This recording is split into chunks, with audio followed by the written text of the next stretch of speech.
Ibu, bapak, saudari, saudara, rekan-rekan muda, dan adik-adik sekalian dimanapun kalian berada, bertemu kembali dengan saya Romo Tino SSCC di dalam catatan pesiarah. Berbicara tentang kasih Allah yang kita imani akan menjadi sia-sia ketika kita tidak tinggal di dalamnya dan tidak berani mengasihi sesamanya. Sebab ada tertulis, barang siapa mengasihi Allah, ia harus juga mengasihi saudaranya. Barang siapa ingin menghadirkan sukacita dan mukjizat di dalam hidupnya, maka ia pun harus menjalankan apa yang diimaninya di dalam persiaran hidup. Sebelum kita mendengarkan permenungan dari catatan pesiarah, marilah kita membuat tanda kemenangan Kristus. Dalam nama Bapa dan Putera dan Roh Kudus. Amin. Allah Bapa sumber cahaya, dengan perantaraan putramu engkau menyinari segala bangsa dengan cahayamu. Kami mohon, semoga kami selalu percaya dengan teguh kepada Kristus penebus, agar semakin disinari terang cahayanya. Demi Kristus Tuhan dan pengantara kami. Amin. Ibu, bapak, saudari, saudara, rekan-rekan muda, dan adik-adik sekalian yang terkasih di dalam Yesus Kristus, berbicara mengenai kasih Allah akan menjadi sia-sia ketika kita tidak tinggal di dalamnya dan berusaha melaksanakan firman-Nya di dalam persiaran hidup kita secara nyata. Sebagaimana tertulis dalam bacaan pertama pada hari ini di dalam surat pertama Rasul Yohanes. Barang siapa mengasihi Allah, ia harus juga mengasihi saudaranya. Setiap orang yang percaya bahwa Yesus adalah Kristus yang lahir dari Allah, dan setiap orang yang mengasihi Dia yang melahirkan, mengasihi juga Dia yang lahir daripadanya. Berbicara mengenai kasih akan menjadi percuma ketika kita di dalam persiaran hidup kita tidak tinggal di dalamnya. Artinya, ketika kita mengenal Allah yang adalah kasih, lantas kita mudah mencaci maki, mudah menghakimi, mudah membuli teman, mudah untuk menjatuhkan atau membunuh karakter orang lain sesama kita hanya untuk kepentingan diri kita, maka menjadi sia-sialah iman kita.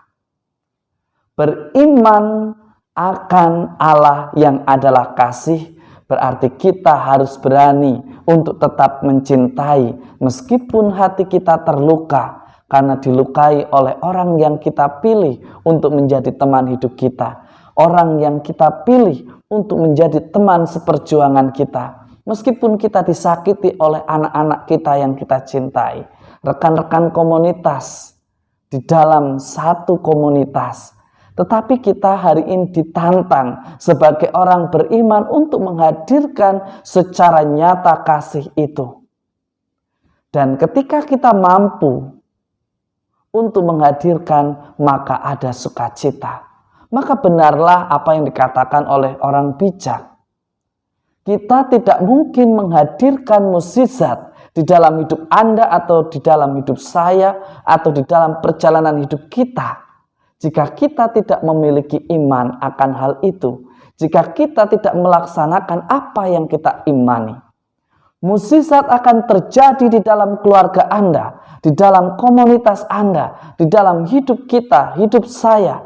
Ketika kita memiliki kemauan, tidak hanya niat tetapi berani melakukan dan menghadirkan cinta yang sejati itu di dalam persiaran hidup kita. Memang perkara ini tidaklah mudah, apalagi mereka yang melukai kita adalah orang-orang yang kita cintai, orang-orang yang kita pilih untuk menjadi teman hidup kita, orang-orang yang kita tentukan untuk tinggal bersama kita. Dan keluarga, anggota keluarga yang melahirkan ataupun yang dilahirkan. Kita diajak meskipun terluka untuk menghadirkan kasih Allah. Karena disitulah kedamaian yang luar biasa.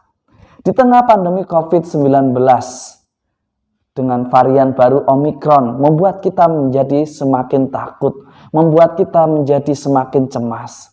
Tetapi jangan kecemasan dan ketakutan membuat kita menjadi tidak peduli, membuat kita tidak berani untuk mengasihi. Kita ditantang untuk berani mengasihi, berani untuk menghadirkan mukjizat dengan tetap mencintai, melayani dengan ketulusan, mencintai dengan keikhlasan.